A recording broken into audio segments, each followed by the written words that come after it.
नमस्कार बच्चों। तो कैसे हैं आप लोग? उम्मीद है आप सभी लोग बढ़िया होंगे, अच्छे होंगे, स्वस्थ होंगे और मस्त होंगे। आज हम एक नए लेक्चर के साथ हम लोग न्यूमेरिकल करेंगे। आज हम लोग किस क्लास के? क्लास 10th के। तो कक्षा 10 के आज हम लोग न्यूमेरिकल करने का प्रयास करेंगे और जो भी न्यूमेरिकल हम लोग आज हल करेंगे वही न्यूमेरिकल आप लोगों के एग्ज़ाम में आने हैं। क्यों कहें कि आज के इस वीडियो से, आज के इस लेक्चर से पेपर में या बोर्ड एग्ज़ाम में क्वेश्चन आना तय है। ठीक है, तो आज हम लोग किस तरह के न्यूमेरिकल करेंगे? तो आज हम लोग जो भी न्यूमेरिकल संधारित्र बेस होते हैं, किस बेस पे? संधारित्र बेस पे जो होते हैं, संधारित्र बेस नहीं, संधारित्र के आधार पे जो होते हैं वो क्वेश्चन आज हम लोग करेंगे। ठीक है, संधारित्र पर आधारित कैसे होते हैं? ठीक, संधारित्र पर आधारित। ठीक, मान लीजिए संधारित्र क्या मतलब, ये आपने ऐसा कुछ डायग्राम देखा, ठीक है ना। इस तरह के जो क्वेश्चन आते हैं वही होते हैं संधारित्र के आधार पर प्रश्न। और बोर्ड एग्जाम में ये जरूर जरूर जरूर आता है, 4 से 5 नंबर में इसका क्वेश्चन पूछ लिया जाता है नॉर्मली हर बार, और 1 नंबर में भी इसका क्वेश्चन आ जाता है। तो आइए इसको हम समझते हैं। तो संधारित्र में होता क्या है? मान लीजिए इस तरह का कुछ दिया हुआ है, ठीक है। तो इसमें पहचानना होता है, ठीक है, कि ये संधारित्र किस क्रम में जुड़े हुए हैं। क्या पहचानना होता है? किस क्रम में जुड़े हुए हैं। ठीक है, पहली बात क्या पहचानना है? ये किस क्रम में या किस सीक्वेंस में जुड़े हुए हैं। तो आप लोग देखेंगे, मान लो यहाँ से करंट आ रही थी कोई, ठीक है, मान लो यहाँ से आई करंट आ रही थी। अब आप लोग देख रहे होंगे जो आई करंट आ रही है, यही आई करंट इसमें ट्रांसफर हो रही है, इसी से होके यहाँ तक आई, फिर इसी में गई। यानी कि ये आई करंट जिस रास्ते से आई बिना भटके आराम से जा रही है।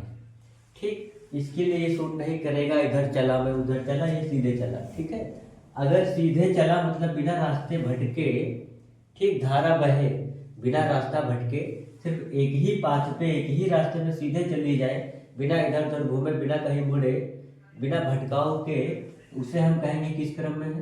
तो हम लोग कहेंगे ये श्रेणी क्रम में है। क्या कहेंगे हम? श्रेणी क्रम में है। ठीक है, इसमें जो प्रतिरोध लगे हुए हैं, ठीक, तो ये किस क्रम में लगे हुए हैं? तो आप लोग कहेंगे श्रेणी क्रम में। श्रेणी क्रम में क्यों लगे हुए हैं? क्योंकि इसमें जो धारा आ रही है वो बिना भटके उतने ही मात्रा में एक लाइन से चलती हुई चली आ रही है। भटकेगी कैसे वो आप लोग देखेंगे अभी। मान लो ऐसे मैंने बनाया, ऐसे कर दिया, ऐसे।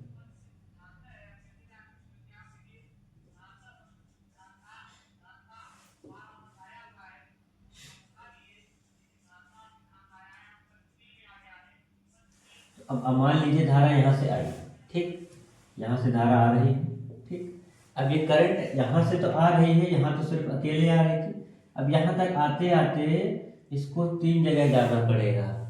इसी आई को यहाँ भी जाना पड़ेगा, इसी आई को यहाँ भी जाना पड़ेगा, इसी आई को यहाँ भी जाना पड़ेगा। अब ये गाना गाएगा, इधर चला मैं उधर चला, जाने का हमें किधर चला, तो ये किधर भी चला उसको साथ में इकट्ठा करना है।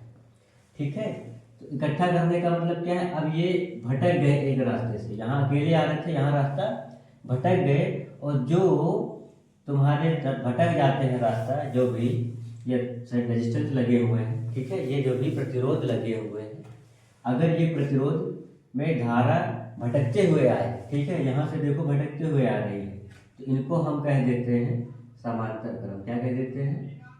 समांतर क्रम। ठीक,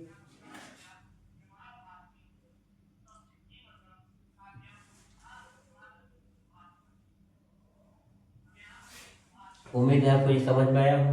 समांतर क्रम का मतलब क्या है? जब करंट किसी एक रास्ते से आ रही है और भटक के कई जगह जाने लगे। एक ही आ रही थी करंट, और यहाँ से आते आते यहाँ तक जब आई तो इसको 3 जगह बढ़ना पड़ा।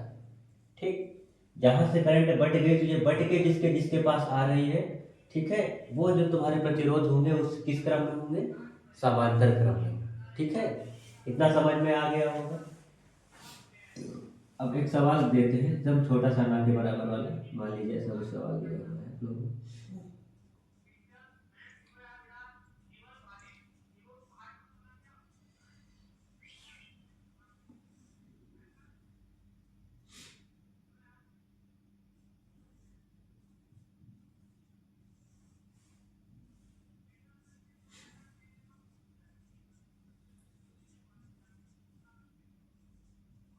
ठीक है, मान लीजिए ऐसा कुछ डायग्राम है या ऐसा कुछ है। अब क्या होगा, यहाँ से करंट आई आ रही है, ठीक है, यही आई यहाँ तक आई, ठीक।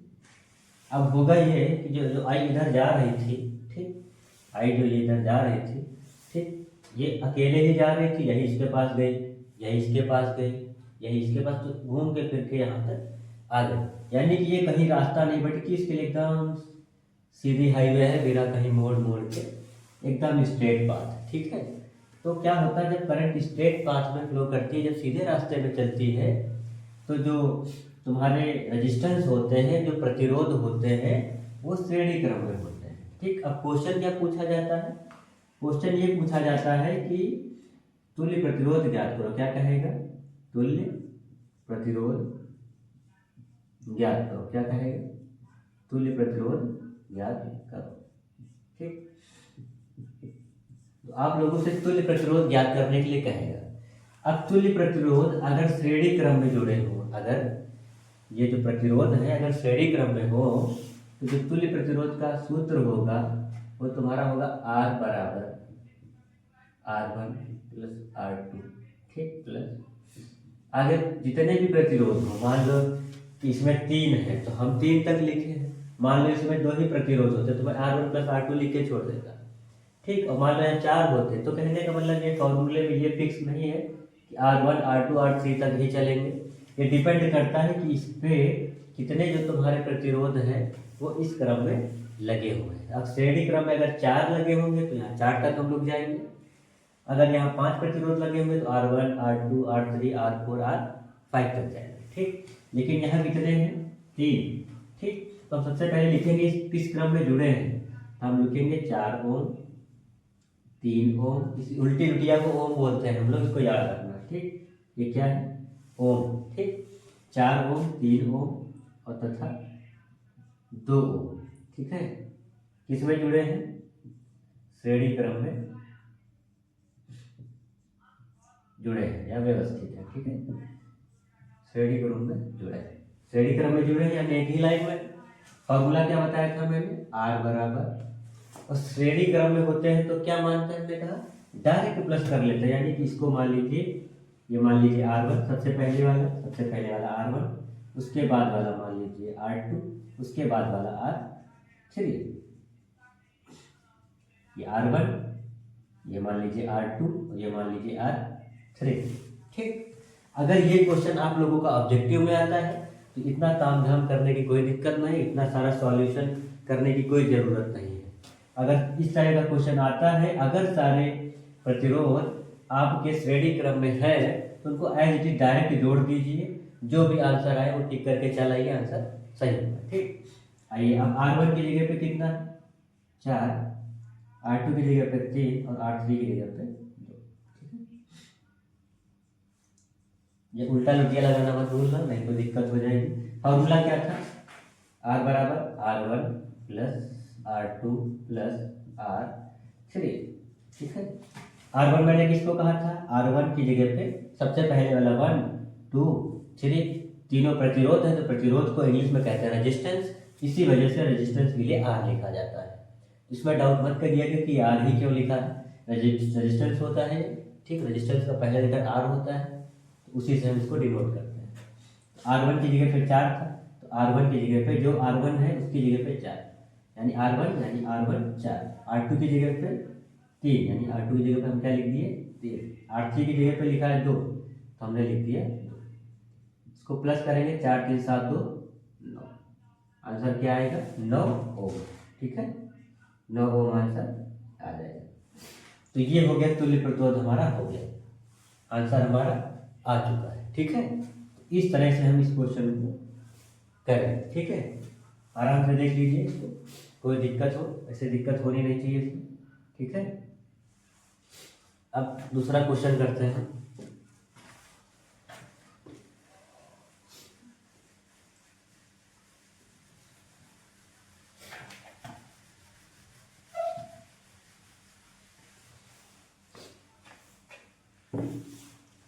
मान लीजिए डायग्राम ऐसे बन गया है, ऐसे,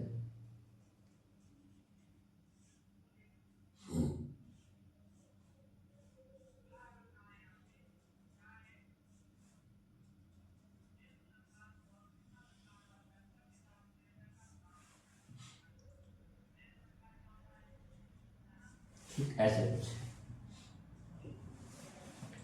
यहाँ दे दे 2 ओम, 4 ओम, यहाँ भी लिख देते हैं 4 ओम, यहाँ लिख देते हैं 5 ओम। ठीक है, मान लीजिए ऐसा कुछ क्वेश्चन आ जाता है। ठीक, मान लीजिए करंट इधर से आ रही थी, इधर से वापस जा रही है। ठीक, तो इसमें हम तुल्य प्रतिरोध कैसे ज्ञात करेंगे? क्वेश्चन इसमें अलग से लिख लीजिए, तुल्य प्रतिरोध ज्ञात करें। ठीक है, अब तुल्य प्रतिरोध ज्ञात करने के लिए हमने क्या कहा था?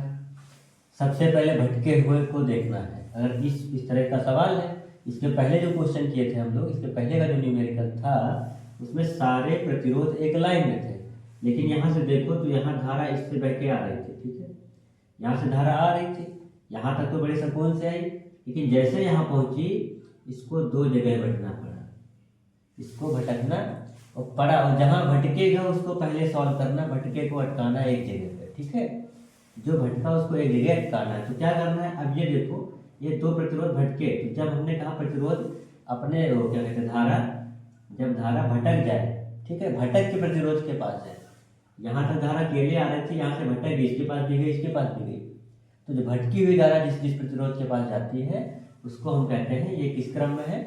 समांतर क्रम में है।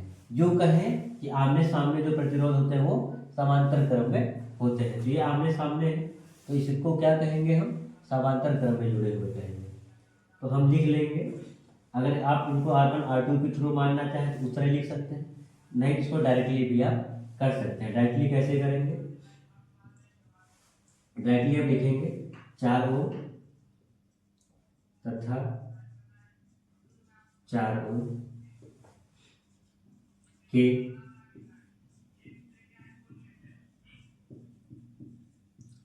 प्रतिरोध। ठीक है, अब मैंने कहा आमने सामने है, ये भी 4 ओम ये भी है, तो 4 ओम तथा 4 ओम के प्रतिरोध किस क्रम में? आमने सामने है तो समांतर क्रम, आमने सामने है तो समांतर क्रम, या रास्ता भटक के प्रतिरोध के पास करंट गई है, धारा गई है तो समांतर क्रम। ठीक है, समांतर क्रम में जुड़े हैं। ठीक है, तो अतः अब फॉर्मूला क्या होगा? अगर प्रतिरोध समांतर क्रम में जुड़े हुए हो तब जो फॉर्मूला होता है वो होता है 1/r बराबर 1/r1 प्लस 1/r2, और ये तब तक चलता जाएगा जितने तुम्हारे इस पर क्या होंगे? प्रतिरोध होंगे। तो 2 प्रतिरोध है तो मैं 2 लिखा, 3 प्रतिरोध होते तो 1/r3 लिखा, तो ये डिपेंड करता है कितने प्रतिरोध है। ठीक, यहाँ 2 थे तो हम क्या लिखेंगे? 1/r बराबर, ठीक, अब जो पहले है उसको R1 मानेंगे, जो बाद में वो R2 हो जाएगा। ठीक, इसको R डैश मान के चलते हैं। ठीक है, R डैश मान के चलते हैं क्योंकि यहाँ पे जो वैल्यू निकालेंगे वो एक नई वैल्यू आएगी। ठीक, और R हम कब लिखते हैं? जब लास्ट में सबका समेशन होता है, जब सारे प्रतिरोध एक साथ होके सिर्फ एक प्रतिरोध बचता है तब हम क्या बोलते हैं? R। ठीक, तो R डैश निकालेंगे 1/4 प्लस 1/4। अब 1/4 प्लस 1/4 हमने क्यों लिखा? हमने फॉर्मूला क्या लिखा था? 1/r बराबर 1/r1 प्लस 1/r2। ठीक, तो हमने इसको मान लिया R1 था, ये क्या था? R2 था। ठीक, नहीं आपको अगर ऐसे मानना है तो ऐसे मान के चलिए R1, ठीक है, इसे मान लीजिए R2, ठीक है, इस नीचे वाले को R3 मान लीजिए, इसको मान लीजिए R4। ठीक, कोई दिक्कत? तो आपको चेंजिंग करना पड़ेगा यहाँ पे भी और यहाँ पे भी। ठीक,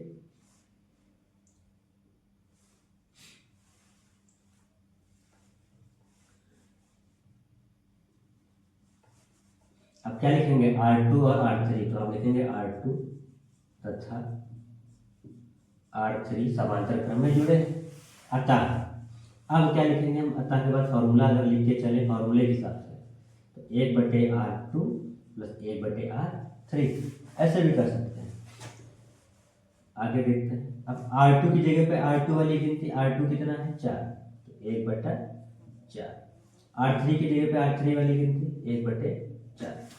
ठीक, आगे देखिए, नीचे बेस कॉमन है, जब हर बराबर होता है उसको एक बार लिख लिया जाता है। दोनों तो नीचे चार चार है, जब ये गिनती एक ही तरह की होती है, सेम सेम होती है प्लस माइनस में, तो क्या कर ली जाती है, उतार ली जाती है। अब क्या करेंगे, जब ये कॉमन है, ठीक, तो अब ऊपर क्या आएगा, करते हैं ऐसे सवालों में डिनोमिनेटर को यानी हर से क्या करते हैं, भाग करते हैं। ठीक है, 4 को 4 से भाग करेंगे, एक आएगा, एक आएगा, और जितना आता है उसको ऊपर वाले से क्या कर देते हैं, गुणा कर देते हैं। एक ही करना, एक प्लस लगाओ, बीच में लगा था, वही कार्यक्रम इसके साथ करेंगे। तो 4 के पहाड़े में 4 कितनी बार में आता है, तो आप लोग कहेंगे एक बार में आता है। यही एक एक से गुणा हो जाएगा तो क्या आ जाएगा, ठीक। हालांकि ये लाइन वाइन आप लोग नहीं बनाना, इसको बनाने की आवश्यकता बिल्कुल नहीं है। ठीक है, समझाने के लिए हमने बना दिया है। मान लीजिए सवाल नहीं आ रहा है, इस तरह लिखा है 1/4 प्लस 1/4, ठीक। तो नीचे आप देखेंगे संख्याएं बराबर है, तो मैंने कहा एक बार लिख लीजिए, ठीक। दोनों सेम सम है तो एक बार लिख लीजिए, लासा मासा निकालने का कुछ दिमाग नहीं लगाना है, सेम सम है, चुपचाप उतार लेना है, ठीक। चाहे यहाँ प्लस हो चाहे माइनस हो, प्लस और माइनस दोनों में यही करते हैं। 4 के पहाड़े में 4 कितनी बार में है, यानी कि हर को हर से भाग करते हैं, तो आप लोग कहेंगे एक बार में आया, तो जितनी बार में आया ऊपर वाले से क्या कर देना है, गुणा कर देना है। तो एक का पहाड़ा एक बार पढ़ेंगे क्या आएगा, एक आएगा। सेम इसके साथ करेंगे, 4 के पहाड़े में 4 कितनी बार में आएगा, तो आप लोग कहेंगे एक बार में आएगा भाग करने के बाद। तो जो भाग करने के बाद आएगा ऊपर वाले से क्या कर देंगे, गुणा कर देंगे, यानी एक का पहाड़ा एक बार पढ़ेंगे तो क्या आएगा, एक आएगा। वही हमने यहाँ पे किया है। एक और एक जोड़ो कितना होता है, 2 होता है, नीचे कितना था, 4। अब आपको ऐसा कुछ नहीं लग रहा है कि ये दोनों गिनतियां एक ही पहाड़े में आ रही हैं, यानी कि इनको हम काट सकते हैं। एक ही संख्या से अगर विभाजित होते हैं हंस और हर, तो उनको काटा जा सकता है। तो 2 से काट सकते हैं दोनों को। 2 के पहाड़े में 2 कितनी बार में है, एक बार में। और 2 के पहाड़े में 4 कितनी बार में है, 2 बार में, ठीक। अब इसको पॉइंट में कन्वर्ट करना चाहें, पॉइंट में करने का मतलब क्या है, 2 का भाग करें हम 1 से, ठीक। 2 का भाग 1 से नहीं जाएगा क्योंकि 1 छोटा है, तो क्या करते हैं, दशमलव लगाते हैं, यहाँ 0 बढ़ाते हैं। 2 का पहाड़ा पढ़ो 10 से ज़्यादा में, तो आप लोग कहेंगे 5 बार में आएगा, ठीक है। ये पूरा पूरा कैंसिल हो जाएगा, तो 0.5, यानी इसको हम क्या लिख देंगे, 0.5, ठीक।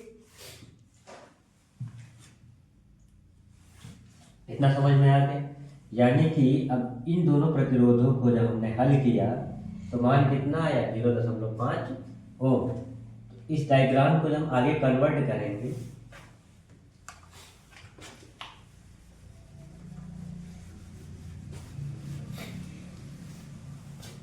अब ये डायग्राम बदल जाएगा। कैसे हो जाएगा ये, ठीक है, ये ऐसा कुछ हो जाएगा। ये दोनों प्रतिरोध मैंने हल किए, कोई एक आंसर है, यानी कि 2 थे, अब एक बचा। कितना बचा, 0.5 बचा। इन दोनों को मैंने हल किया, ठीक। इन दोनों को हल कर रहा था मैं, इसका आंसर आया था कुछ। तो जब दोनों हल हो जाएंगे तो एक ही बचा है। पहले 2 अलग अलग गिनतियां थी, अब अकेले बची, यानी कि 2 प्रतिरोध थे, अब एक प्रतिरोध बचा है। तो कितना बचा है, यहाँ पे कितना था, 2 ओम, वहां पे कितना था, 5 ओम, ठीक है। इसको हम R1 मान के चल रहे थे, ये R' हमने कहा था हम लोग निकाल रहे हैं, और ये हम लोग क्या निकाले हैं, R4। लेकिन यहाँ पे एक गलती हो गई है, ये बटे में ले रहे थे, तो बटे के लिए हम पॉइंट में नहीं निकालेंगे, ठीक है। इसको हम पॉइंट में नहीं निकालेंगे, 1/2 तो ऐसे रहने दो। यहाँ पे था 1/R' बराबर 1/2, ठीक। यहाँ पे क्या करेंगे, कैंची गुणा करेंगे हम लोग, इसका गुणा इससे करेंगे, इसका गुणा इससे करेंगे। 2 का पहाड़ा एक बार पढ़ेंगे तो क्या आएगा, 2 आएगा। R' को 1 से करेंगे, किसी को 1 से पहाड़ा पढ़ते तो वही लेटर ही लिख दिया जाता है, ठीक है। तो R' की वैल्यू कितनी आ गई, 2, यानी कि यहाँ की वैल्यू क्या है, ठीक। थोड़ा मिस्टेक हो गया था हल्का सा, इतना, ठीक है। अब क्या देखो, अब देखो ये तीनों एक ही लाइन में, ये तीनों प्रतिरोध एक ही लाइन में, यानी कि जो धारा जाएगी वो एक लाइन से एकदम स्ट्रेट पाथ में बहती हुई एक दूसरे के साथ निकलती हुई चली जाएगी, यानी इसको रास्ता धारा को नहीं भटकना। और जब धारा रास्ता नहीं भटकती है तो प्रतिरोध किस क्रम में आ जाते हैं, श्रेणी क्रम में आ जाते हैं, ठीक है। तो आगे करते हैं, यही लिख लेते हैं, लिखेंगे R1, R' तथा R4 किस क्रम में जुड़े हैं, तो आप लोग कहेंगे श्रेणी क्रम में जुड़े हैं। ठीक है, श्रेणी क्रम में जुड़े हैं। अब श्रेणी क्रम में जुड़े होते हैं तो करते क्या है, ठीक है, करते ये हैं कि हम फॉर्मूला लिखते हैं R बराबर जितने भी हो तो R1 है, ठीक, प्लस R डैश है, प्लस R4 है, जो भी है सबको डायरेक्ट प्लस कर देना। ठीक, तो 2 2 5 यानी कि R1 की जगह पे 2, R डैश की जगह पे भी 2 और R4 की जगह पे भी 5। इन दोनों को जोड़ेंगे तो 5 4 और 9, 5 2 7 2 2 यानी कि आंसर कितना आ गया 9। अब हम R बराबर क्या लिख सकते हैं 9 को। अब इसका भी स्ट्रक्चर बदल जाएगा, सिर्फ एक प्रतिरोध बचेगा, इसी को हम क्या कहेंगे तुल्य प्रतिरोध। ठीक है, इतना जो पोर्शन मैंने ऊपर लिखा है ये पोर्शन आपको इसके नीचे करना है। ठीक है, क्योंकि नीचे लिखने से शायद आप लोग को नजर ना आता इसके आगे। ठीक है, स्क्रीनशॉट लेना हो तो आप लोग ले लीजिए, आगे क्वेश्चन हम लोग करते हैं।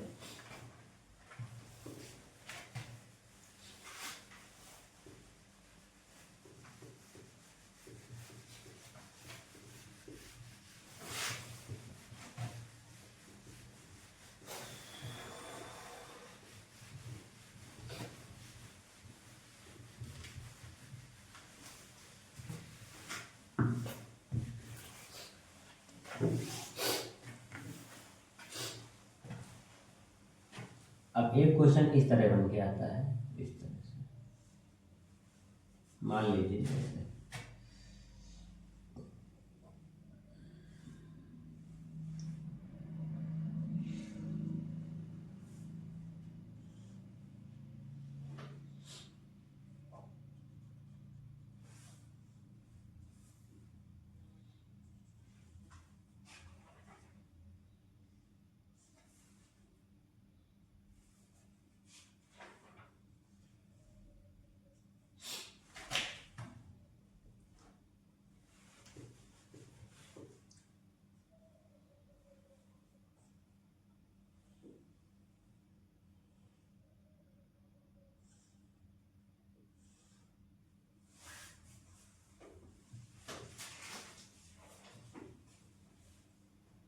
ऐसा कुछ। ठीक है,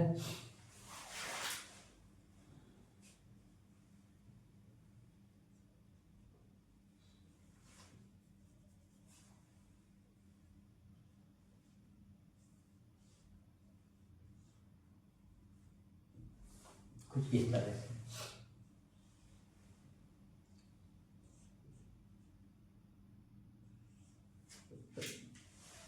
ठीक, कुछ इस तरह से अगर डायग्राम बन के आ जाता है, मान लीजिए यहाँ 2 है, यहाँ पे 4 5 6 4। ठीक, मान लीजिए ऐसे करके आ जाता है। अब करंट इधर से इधर फ्लो कर रही है। ठीक है, अब यार ध्यान से देखेंगे इसमें तो करंट यहाँ से आ रही थी, यहाँ तक जब आ रही थी तो चुपचाप अकेले आ रही थी बिना रास्ता, यहाँ ही यहाँ से मुड़ यहाँ आ गई। अब जैसे यहाँ पे पहुंची इसको 2 जगह जाना पड़ा, एक ऊपर जाना पड़ा, दूसरा नीचे जाना पड़ा। ठीक है, आप देखेंगे तो यहाँ से ऊपर गई, यहाँ से नीचे आई।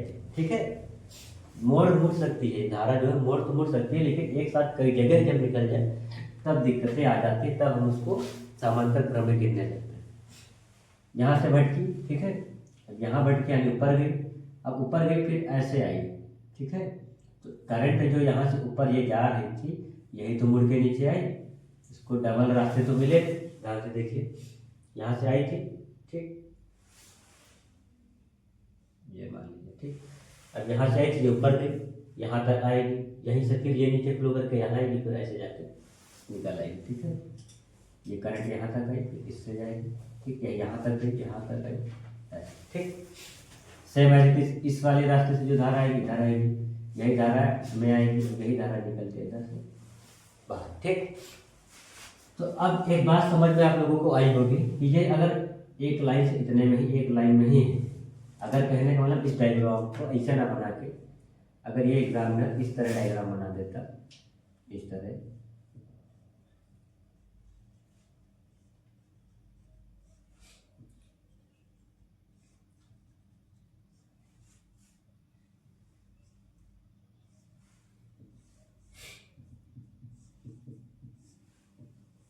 तो भी कोई बुराई नहीं। कहने का मतलब ये है कि ये और ये सेम है। कैसे सेम है कि ये दोनों एक ही लाइन में है।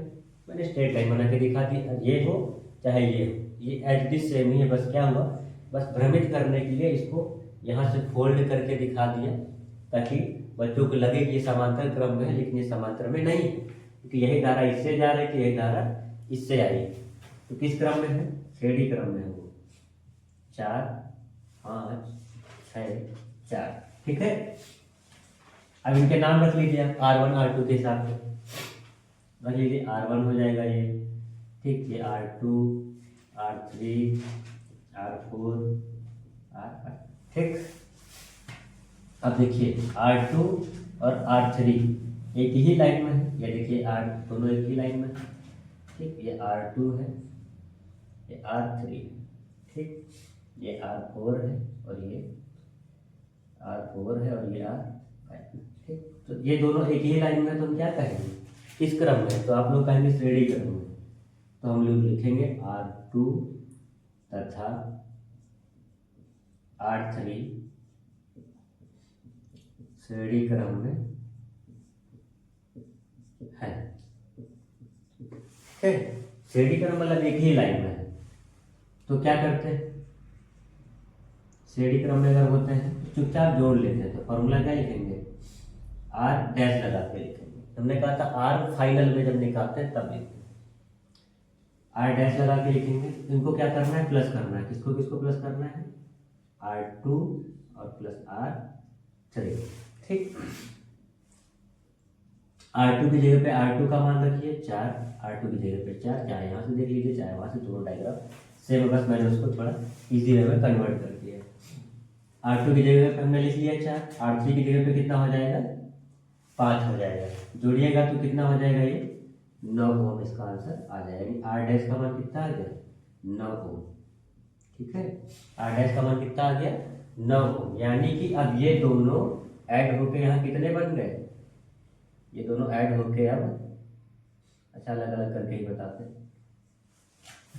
ये दोनों ऐड होके यहाँ पे 9 बन गए, ठीक। इसी तरह आप देखेंगे ये दोनों भी एक ही लाइन में, एक ही लाइन में बिना भटके। अब बिना भटके हैं तो इनको किस क्रम में कहेंगे, आप कहेंगे हम R4 तथा R5 किस क्रम में है, तो श्रेणी क्रम में, एक ही लाइन में है तो श्रेणी क्रम में, श्रेणी क्रम में है, ठीक है। जब श्रेणी क्रम में है तो क्या करते हैं, हमने कहा था, देखिए आप लोग एक बार निकाले हैं तो R डैश लगाए, दोबारा से फिर कुछ नया निकालने जा रहे हैं, फाइनल रिजल्ट ये भी नहीं है। जब तक फाइनल रिजल्ट नहीं होगा तब तक हम सिर्फ R तभी लिखेंगे जब फाइनल रिजल्ट हमको निकालना है। क्या लिखेंगे, R4 प्लस R5, ठीक है। R4 कितना है, R4 की जगह पर हमने 6 लिया है, R5 कितना है, मैंने 4 लिया है, ठीक। 6 और 4 प्लस करेंगे तो कितना हो जाएगा, ये हो जाएगा 10 ओम, ठीक।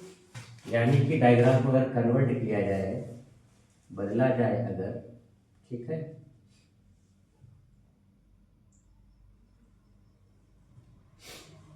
ये कुछ इस तरह से बन के तैयार होगा,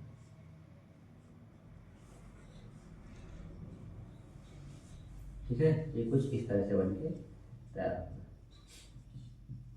ठीक। कैसे बन के तैयार होगा, इन दोनों को मैंने जोड़ लिया, एक बचा, ठीक। दोनों को जोड़ा, पहले 2 प्रतिरोध थे, एक ये जोड़ दिया तो अकेले बचा, यानी एक प्रतिरोध बचा, यहाँ 2 थे, अब एक बचेगा। कितना मान आएगा इसका, 9 ओम, ठीक।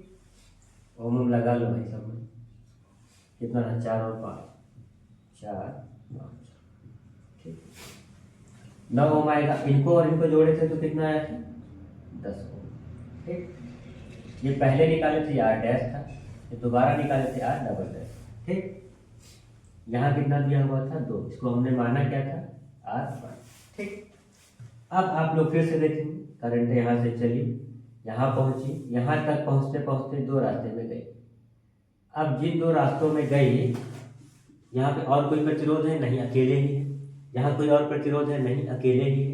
ये दोनों है क्या, आमने सामने है।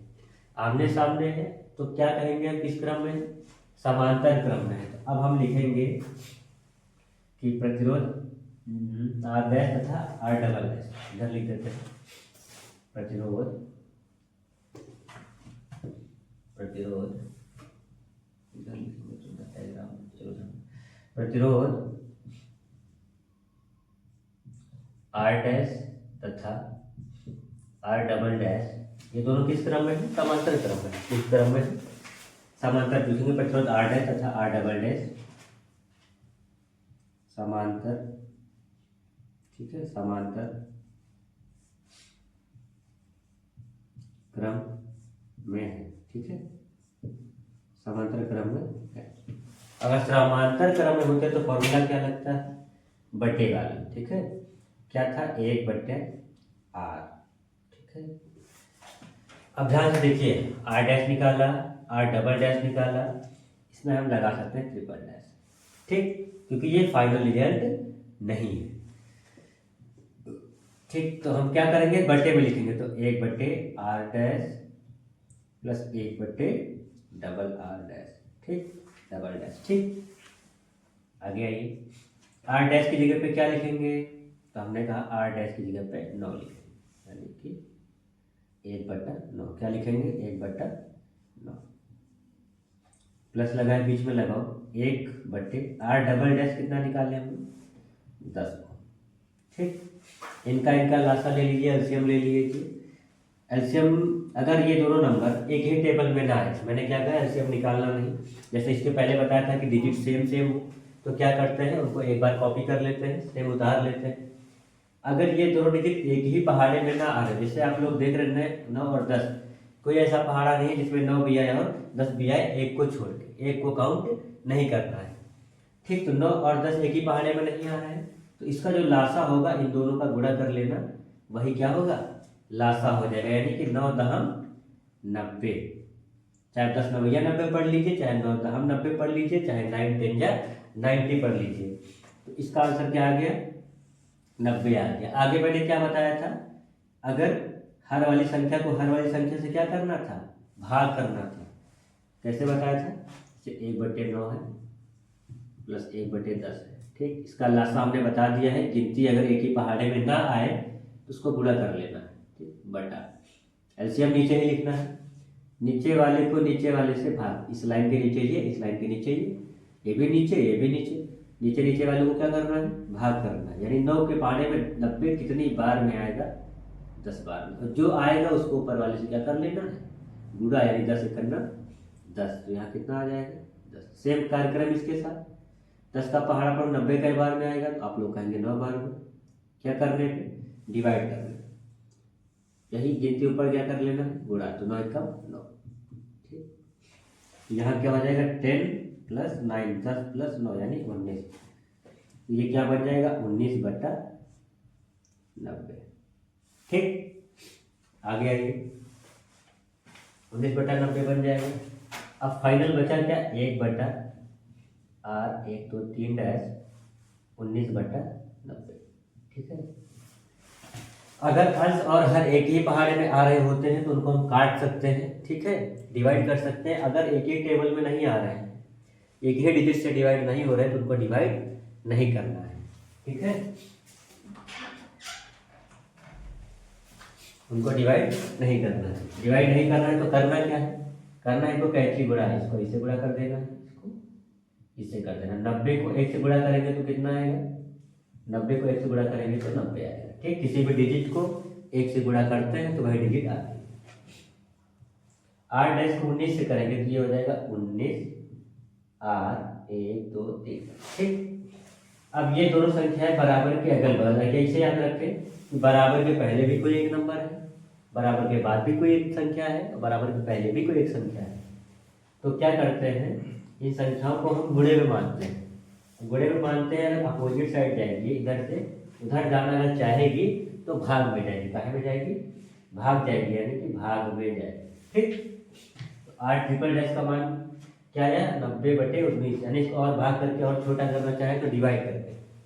डिवाइड कैसे करना है? ऐसे 90 लिखना, ऐसे 19 कर लेना। 19 का पहाड़ा पड़ना है 90 से ज्यादा ना है, ठीक। 19 चौक 76 घटाएंगे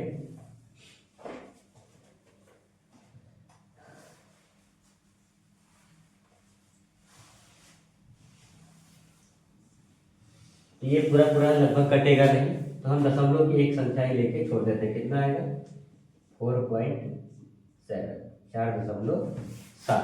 ठीक है, यानी कि इन दोनों का जो मान आया है वो क्या आया है, इन दोनों को जो मैंने मान निकाला है, अब एक कर दो, इनको चेंज कर दो, क्या कर दो, एक। कितना आया है? 4.7। ठीक, 4.7। अब ये दोनों एक ही लाइन में लग रहे हैं, एक ही लाइन में लग रहे हैं, तो क्या कहेंगे हम, ये किस क्रम में हो जाएंगे? आप लोग कहेंगे ये श्रेणी क्रम में हो जाएंगे। किस क्रम में हो जाएंगे? श्रेणी क्रम में हो जाएंगे। ठीक है, अब हम लिखेंगे आगे,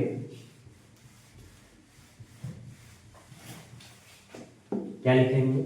R1 तथा एक क्या था, R ट्रिपल डैश था, तथा R ट्रिपल डैश श्रेणी क्रम में। किस क्रम में? श्रेणी क्रम में। ठीक है, श्रेणी क्रम में जुड़े। अगर श्रेणी क्रम में जुड़े होते हैं तो क्या करते हैं, डायरेक्ट ऐड कर देते हैं। अब ये फाइनल है, जब सारे प्रतिरोध एक ही लाइन में हो जाए तो मान लीजिए वही रिजल्ट क्या आना है, फाइनल आना है, आखिरी रिजल्ट है, तब हम R लेते हैं। R बराबर R1 plus R triple dash, R1 की जगह पे 2 ओम, R ट्रिपल डैश की जगह पे ये जो हमने निकाला है, क्या निकाला है, 4.7। इनको प्लस कर लीजिए, 4 और 2 6.7 को। ठीक है, तो फाइनल आंसर हमारा क्या आ गया, R बराबर 4.7। ठीक है, उम्मीद ये सवाल, ये न्यूमेरिकल आपको समझ में आया होगा।